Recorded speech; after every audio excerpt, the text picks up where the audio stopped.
What's going on, everyone? It's your boy Freeman C2 and welcome back to the channel.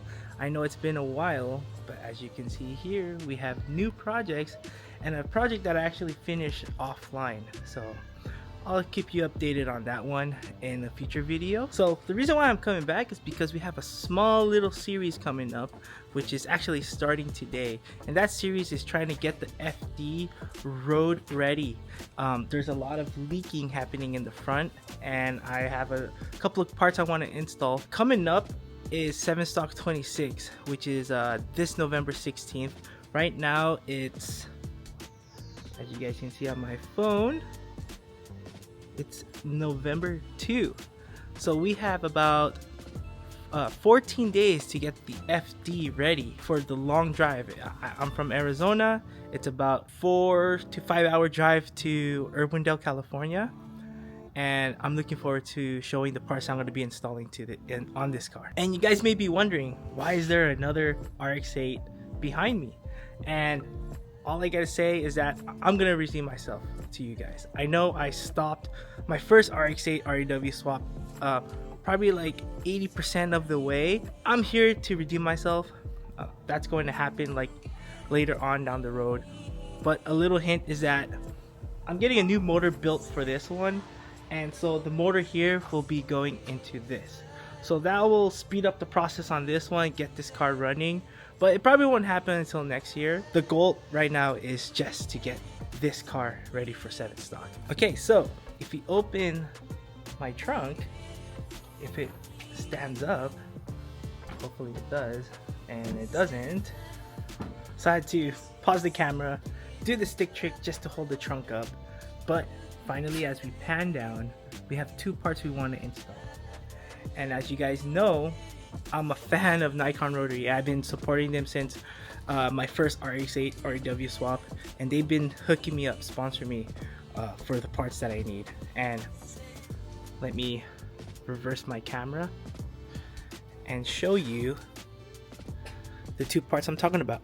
The first install will be on this side, on the right side, which is the Nicon Rotary's transmission oil pan. And as you can see here, it's a lot beefier than stock, and it comes with nice fins right here to cool down the transmission oil, much better than stock.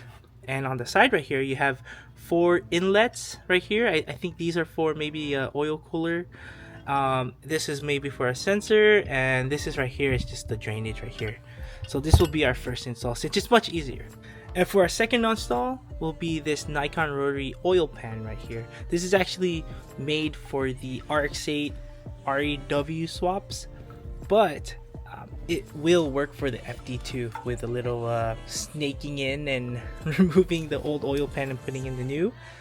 This is already, I think this is what you call baffled, divided. You know, it stops the slushing with the oil during corners, which is good. So turning it to the side, you'll see it's this thick, and this is what you want, because as you can see on this side right here, this is where the motor mounts go on the FD. And if you are pushing a lot of power, the engine tends to go like this, and that's the sickness of FDs. They do tend to leak there a lot because that's where it's mounted at, the motor mounts. And I know it's not aluminum, but steel, and it will do the job, I promise you guys. So there you have it, guys. That's the introduction to getting the FD ready for Sevenstock in this small series. We'll go ahead and move both cars out, get them a car wash, move the RX-7 to the side, and get the FD in the middle of my garage to start the installation. So let's start.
Alright guys, that concludes day one.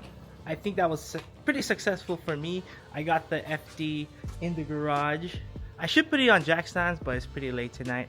I'll do it on another day. That's pretty easy to do. But stick around guys for day two, which will start doing the installs.